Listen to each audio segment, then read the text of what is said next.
Uhali gani mtazamaji wa Mlimani TV, leo ikiwa ni tarehe 15 ya mwezi wa 4 mwaka 2025, ni kukaribisha katika kipindi chako cha Jahara sehemu ya kwanza. Mimi ni Asha Athman na hapa studio nimemwalika afisa ustawi wa jamii kutoka wilaya ya Ilala ambaye anakwenda kwa jina la Joyce Maketa. Moja kwa moja kwa siku ya leo tunajadili kuhusiana na athari za migogoro ya familia kwa mtoto. Karibu sana katika studio za Mlimani TV. Asante. Habari za majukumu? Nzuri. Na tukiwa tunaangazia mada yetu ambayo inasema athari za migogoro ya kifamilia kwa mtoto. Tunapozungumzia migogoro ya kifamilia, hasa hii na maana gani? Asante, nashukuru kupata nafasi ya kukaribishwa hapa Mlimani. Basi niende moja kwa moja kwenye jibu la swali lako. Tunapozungumzia migogoro ya kifamilia, kwanza migogoro ni ile hali ya kutokuwa na maelewano baina ya mtu mmoja au jamii hivyo. Sasa inapokuja kuwa tunapoisema kifamilia, ni ile inayotokea ndani ya familia, kwamba familia kuna mambo yanashindwa kufikia mwafaka ambayo yanasababisha kushindwana na kukuta kuna migogoro. Kwa hiyo tukizungumzia migogoro ambayo iko ndani ya kifamilia, tunasema ni ile migogoro ambayo inasababisha athari kwa mtu mwingine. Kwa mfano, tukizungumzia migogoro ya ndoa ndani ya familia, kuna migogoro ya wanandoa wenzi wakizungumzia wakigombea kuhusu ndoa.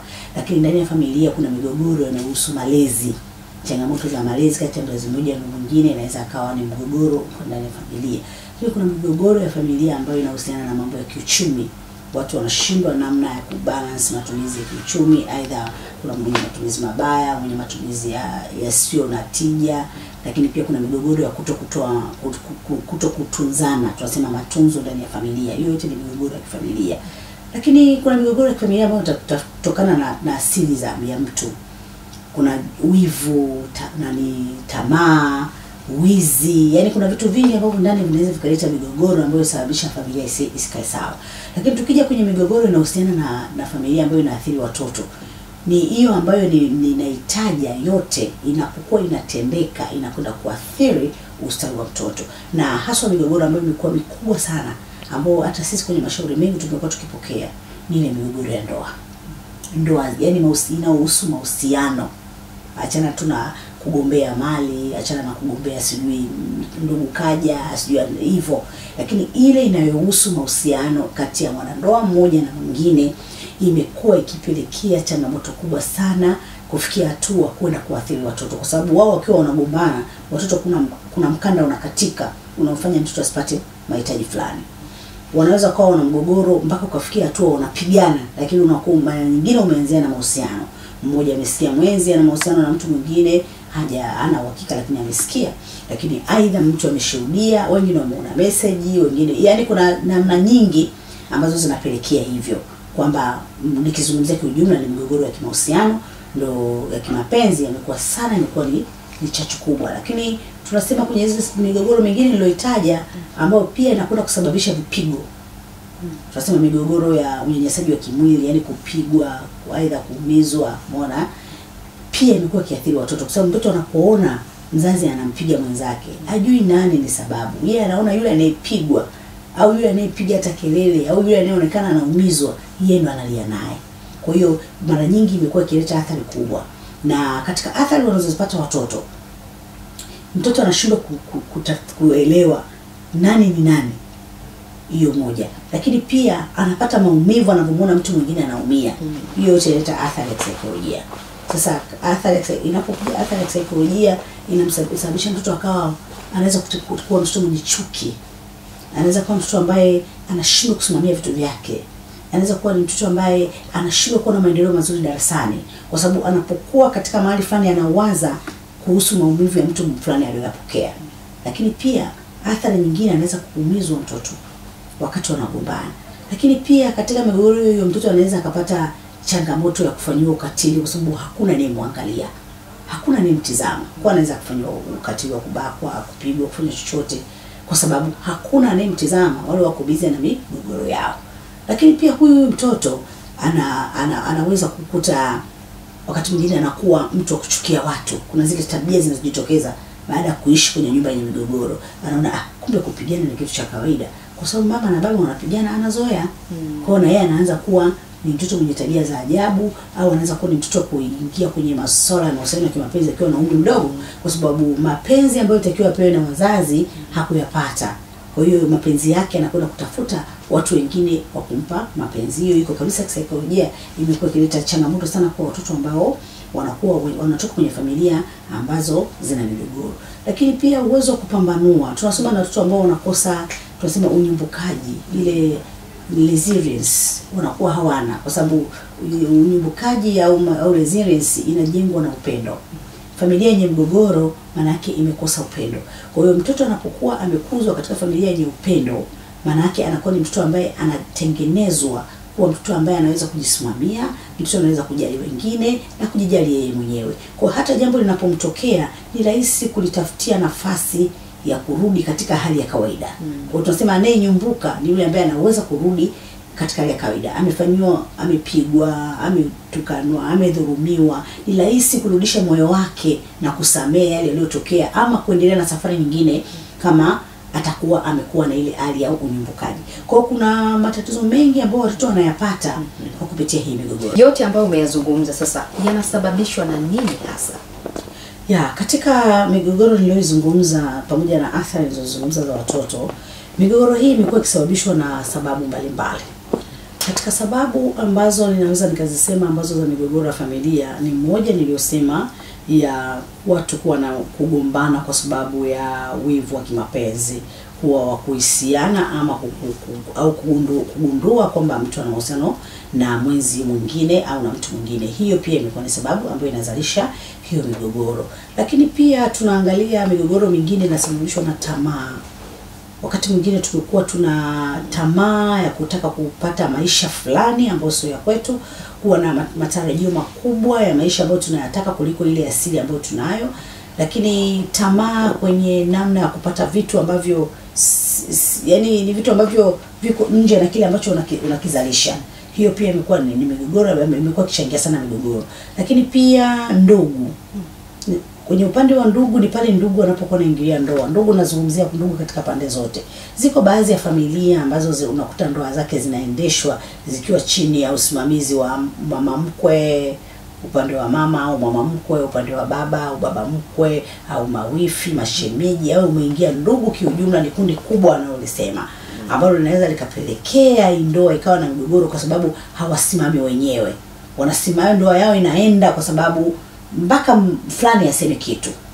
Lakini pia migogoro mingine inasababishwa na kutokuwa na ukomavu. Ukomavu na uweka katika makundi kadha, kwamba watu wanaingia kwenye ndoa, wengine wanakuwa pia hawana utayari wa kuingia kwenye ndoa. Unakuta kuna vitu kama tunasema ukomavu wa kiakili, kwamba unapokuwa kwenye ndoa ni lazima uwe umetimilika kuwa na ukomavu wa kiakili wa kuweza kusimamia vitu ambavyo unatakiwa kuvifanya kama baba au mama. Lakini pia ukomavu tunasema wa kiuchumi, kwamba uwe na uwezo wa kuzalisha, kwa sababu katika vitu ambavyo vinaletea migogoro pia ni shida ya kiuchumi ambayo nitaielezea tena. Hiyo ni moja ya sababu.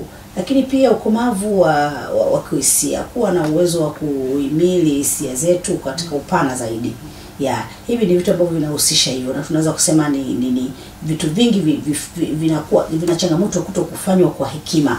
Hii pia imekuwa ni sababu. Lakini sababu nyingine ambayo tunaweza tukaiona sana ni kwenye masuala ya kiuchumi yenyewe, ambayo tunasema pale ambapo kuna umaskini tuseme, umekuwa ni moja ya sababu ambayo inapelekea watu kushindwa kuingia kwenye migogoro fulani kwa sababu ya kukosa mahitaji fulani. Lakini pia wakati mwingine hata kupata kipato cha juu sana kilichopitiliza kimekuwa wakati mwingine watu wanajisahau na kuanza kutelekeza hizo familia na kuanza mambo mengine. Kwa hiyo uchumi hasa unapokuwa duni ndio umekuwa ugonjwa mkubwa ambao umekuwa ukisumbua watu wengi. Lakini wakati mwingine migogoro inaingia kwenye familia watu wanapokuwa na imani za kishirikina. Yaani kuna familia zinaishi zikiwa yaani kati ya mwanandoa mmoja ni mwanandoa mmoja ambaye yeye anaamini katika vitu fulani. Kwa hiyo unakuta hivi vinaweza vikaleta migogoro midogo midogo, baadaye migogoro inakuwa mikubwa. Sasa hiyo ni moja ya migogoro. Lakini pia katika hizi ndoa kumekuwa kuna masuala ya ile tunasema kukosa, tunasema kumomonyoko wa maadili. Mmomonyoko wa maadili ni neno pana sana, linaingia mambo mengi. Hii imesababisha sana ndoa nyingi kubomoka kutokana na watu kutokusimama katika maeneo. Na nikisema mmomonyoko wa maadili unaingia mpaka masuala ya kutokuwa na kumwamini Mungu au kutokuwa na imani. Wakati mwingine imani inaweza kusababisha ukasimama katika pale unapohitaji kusimama. Kwa hiyo tunapoizungumzia migogoro ndani ya familia, imekuwa ina upana wake sana katika hicho ninachokielezea. Na katika utendaji wako wa kazi wa kila siku, pengine ni changamoto gani kubwa ambazo unazokutana nazo pindi unapokuwa unashughulikia kesi za watoto wanaotokea katika familia zenye migogoro? Katika kesi ambazo tumekuwa tukizipokea watoto ambao wanakuwa na changamoto, ni kama nilivyosema, ni zile kesi ambazo zinatokana na migogoro ya ndoa. Kama nilivyosema, au migogoro ya wenzi, kwa sababu kuna wengine hawajaoana lakini wamezaa mtoto. Sasa hiyo ndio imekuwa sababu kubwa. Na hata ukiangalia kesi nyingine inakuja mtoto atunzwe, unakuta kesi imekuja ni ya matunzo. Lakini ukiangalia pale kwa nini kesi, kwa nini kwa undani kwa nini mtoto atunzwe, ukiangalia unakuta sababu imetokana na kwamba walikuwa na mahusiano wakagombana. Mahusiano, ndani ya mahusiano kuna story ndefu, lakini issue nzima ni mahusiano au ni ndoa ina mgogoro. Kwa hiyo mara nyingi imekuwa hiyo ndio sababu sana. Sasa ukiangalia na yenyewe mahusiano na yenyewe inabebwa na sababu zingine. Yaani sababu zinatengeneza ili kama mnyororo fulani hivi. Pamoja sasa na hayo, pengine labda kuna mifumo rasmi ya ufuatiliaji kwa watoto ambao wametoka katika familia hizi? Na mifumo rasmi ni moja, ni usuluhisho migogoro ya ndoa, ambao tunapokuja kusuluhisha migogoro ya ndoa ina maana tunakwenda kustawisha familia. Lakini pia tunasuluhisha migogoro ya matunzo ya watoto waliozaliwa nje ya ndoa ambao wazazi hawako kwenye ndoa. Hii ni moja pia ya kusaidia kustawisha ya wale waliokuwa wanalea huyu mtoto waweze kumsimamia katika ustawi wake. Lakini pia tunatoa elimu ya masuala ya kijamii kwenye jamii ambazo zinatuzunguka ili kusudi kuweza kupunguza changamoto ambazo zinaendelea kwenye jamii zetu. Kwa hiyo tunatumia majukwaa mbalimbali, lakini pia tunasaidiana na mashirika yasiyo ya serikali ambayo tunasema na angels ambazo zinatoa elimu za kusaidia jamii ambazo kuzuia matatizo, kutoa elimu kwenye jamii waweze kufahamu masuala mbalimbali yanayohusu ustawi wa mtoto.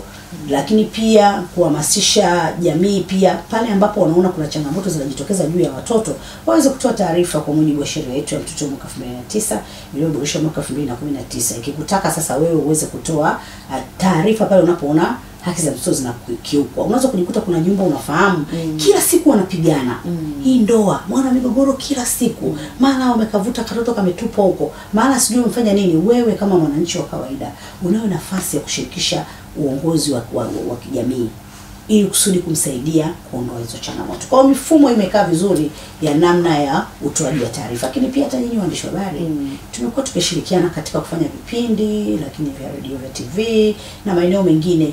Nyinyi mmesaidia sana kuifanya jamii iweze kuelewa namna gani tunaweza tukasaidia kuwasaidia watoto. Na mtazamaji wa Mlimani TV, ni afisa ustawi wa jamii kutoka wilaya ya Ilala, Joyce Maketa. Tupo hapa tunajadili kwa pamoja kuhusiana na athari za migogoro ya familia kwa mtoto. Unaweza ukaendelea kutufuatilia kwenye mtandao wa YouTube, tunapatikana kama Mlimani TV UDSM, lakini Instagram tunapatikana kama Mlimani TV Official. Jina langu ni Asha Athumani. Kwa kumalizia tu kuhusiana na hizo elimu ambazo mmekuwa mkizitoa kwa jamii, mnadhani mmefikia lengo la kuweza kupunguza migogoro? Mimi naweza tukasema kwamba kwa mtazamo wa haraka mimi naweza nikasema tunafikia lengo kwa sababu migogoro ya ndoa pamoja na kwamba tunaona migogoro ya familia ipo mingi, labda kesi ziko nyingi kwenye jamii. Sasa kuwepo kesi nyingi kwenye jamii bado sio ni tatizo kwamba linasababisha kwamba elimu haijafika. Elimu inafika, na wakati mwingine hata kutoa taarifa kunasababishwa na watu kupata elimu kwamba wanaotoa taarifa ni kwamba sasa wameshaelimika na kujua kwamba hili ni tatizo. Ndio maana wanatoa elimu na idadi inaongezeka. Inawezekana kuna watu wako huko hawajatoa taarifa lakini wanaumia. Kwa hiyo bado jamii inahitaji kuongezewa kuweza kupata elimu zaidi ya namna ya kusaidia kupunguza migogoro ya kifamilia ambayo tunaona kabisa inaenda kuleta athari kwenye jamii yetu. Na sasa hivi tunaona kuna mambo mengi yanajitokeza. Tunasikia kuna panyarodi, kuna watoto wanajiingiza katika makundi yasiyokuwa rafiki, kuna watoto wanajiingiza katika mambo mbalimbali ambayo tunasema ni ukiukaji wa haki za kibinadamu. Watu wanafanyana mpaka mambo ya ajabu sana. Hii yote inasababishwa na changamoto hizo za migogoro ya kifamilia, lakini zikiwa zinabebwa na changamoto kubwa kuliko zote ambayo ni malezi. Ambapo sasa tunaiona jinsi jamii inavyokwenda. Watu tumekuwa busy, watu tumekuwa tukitafuta, mambo ya kiuchumi yamekuwa mbele zaidi kuliko malezi. Kwa hiyo imekuwa ikituletea shida, lakini bado tunahitaji kupeana nafasi ya kuweza kutatua hizi changamoto, lakini bado serikali imefanya kazi kubwa kama nilivyosema, na sheria ya mtoto ina majukwaa mbalimbali, ina miongozo ya malezi, ina miongozo mingi, ina vitu vingi ambavyo vimeviweka ambavyo vinasaidia kuhakikisha kwamba jamii inapata uelewa na inapata usaidizi wa kusaidia mtoto. Na kitu kingine hapo ambacho nilikuwa nataka nifahamu kuhusiana na hizo elimu ambazo mmekuwa mkizitoa sasa, pengine labda kwa jiji la Dar es Salaam kuna mpango wote ule wa kampeni maalum ambayo itasaidia kuongeza uelewa ili kupunguza athari za watoto wanaotokea katika familia zenye migogoro ama mfarakano? Ya kwa upande wa kampeni nazungumzia kwenye upande wa zile maazimisho zetu ambazo tunakuwa tunazifanya, na tuna maazimisho mengi. Sasa katika yale maazimisho tunayoyafanya huwa yanakuja na jumbe mbalimbali. Ukiangalia kwenye siku za watoto, ukiangalia kwenye siku ya mtoto wa kike, kuhusu siku ya mtoto wa Afrika, yani kuna zile maazimisho nyingi ambazo zipo zina kauli mbiu. Sasa zile ndo kampeni ambazo tunakuwa tunazifanya kila mara, na hata wakati mwingine tunakuwa tunafanya kazi na majukwaa. Tunafanya kazi na majukwaa ya wanawake mbalimbali kama siku ya wanawake duniani, tunaona kauli mbiu inatuambia nini. Ile kauli mbiu inabeba yale, lakini pia tunakuwa tuna majukwaa mengine ambayo yanafanya mara kwa mara, kama hapa tarehe 27 mwezi wa 4, yani baada ya wiki mbili tu, tuna jukwaa la wanawake litakuwa pale Ubungo Plaza, Women's Day Out watakuwa pale. Wao pia ni mambo ambayo wanakwenda kuyafanya, ni mdahalo ambao unaitwa Women Summit, ambayo inakwenda kujadili haya tunayozungumza kinagaubaga, ili kusudi wanawake waweze kupata kujua hizi taarifa. Kwa hiyo itachukua wanawake kama 1000 kuweza kufikia hiyo summit, ambao sasa sauti ile wanaoisikiliza mle ni hii ambayo tunasema sasa inakwenda kupunguza. Kwa wanawake kwa wingi tunatarajia waje, na watafika kama wanawake 1000, na mimi nitakuwa ni mmoja kati ya wazungumzaji. Ni jambo jema sana. Lengo kubwa ni kutoa tu elimu katika jamii yetu ili kuweza kupunguza hizi athari wanazozipata watoto. Pengine sasa jamii na taasisi zisizokuwa za kiserikali zina nafasi gani katika kumsaidia sasa huyu mtoto ambaye anatokea katika hizi familia zenye migogoro? Jamii ina nafasi kubwa, ina nafasi kubwa sana, na hasa kwa kutumia mashirika yasiyokuwa kiserikali. Hizi NGOs ambazo zenyewe ndio zimekuwa zikipita kule kwenye jamii na kusaidiana na sisi, kwa sababu sisi kama watoaji wa huduma hatuwezi kumaliza kila kitu. Kwa hiyo yale mashirika sio kwa serikali yana miradi yao, kama mmoja niliotaja, wana miradi yao ambayo hiyo miradi wanayoifanya ndio inakwenda sasa kusaidia jamii, kutoa elimu, kuzuia na kutibu. Kwa sababu wakati mwingine hilo shirika litakwenda pale litakuta mtoto kashabakwa. Kuna wakati mwingine itaenda kutoa elimu kwa mzazi kwamba naomba kuna vitu hivi na hivi na hivi, ili wazazi wawe na uelewa wa kuwalinda watoto. Kuna wakati mwingine itaenda kudili na mtoto ambaye tayari ameshafanyiwa labda ukatili na kumsaidia labda kwa msaada wa kisaikolojia na huduma zingine. Kwa hiyo mashirika sio kwa serikali ni kiungo kikubwa, na hata baadhi ya maazimisho tunayoyaona yamekuwa yakihamasishwa na wao, kwamba yameanza labda kwa nchi zilizoendelea kulingana na mikataba, lakini unakuta yamekuja kuibuliwa na mashirika. Tuseme siku ya mtoto wa kike, ni shirika la Plan International lilisukuma hiyo siku mpaka ikaanza kutambuliwa. Kwa hiyo yana kazi kubwa pia kutusaidia kuhakikisha kwamba ustawi wa familia unaboreka. Kwa kumalizia sasa, wote kwa pamoja tunatakiwa tufanye nini hasa katika hili? Wote kwa pamoja kama jamii tuna wajibu sasa wa kuchukua hatua. Sisi kwa sababu tayari tumeona kwamba familia zinapitia migogoro, na migogoro ya familia imekuwa na athari na wale watoto ambao wanakuwa wamezaliwa ndani ya hizo familia. nje na kuwa na athari na wao wenyewe wana familia. Lakini pia tukumbuke kwamba hawa watoto ni kizazi tunachokitarajia kwa ajili ya kuendeleza jamii yetu. Kwa hiyo pale ambapo hatutachukua hatua ya kuhakikisha kwamba watoto hawa wanasimamiwa haki zao kwa kupatiwa mahitaji ya msingi, lakini kwa kupatiwa malezi bora na kupatiwa ulinzi na usalama, maana yake watashindwa kuwa kizazi bora kinachokuja. Mimi nikushukuru sana Madam Joyce Maketa, afisa ustawi wa jamii kutokea wilaya ya Ilala. Hapa tulikuwa tunajadili kuhusiana na athari za migogoro ya familia kwa mtoto, na hapa tumefikia mwisho wa kipindi chetu cha Jahara sehemu ya kwanza. Ulikopo nami mtangazaji wako ni Asha Athmani. Asante, nikutakie tu asubuhi njema.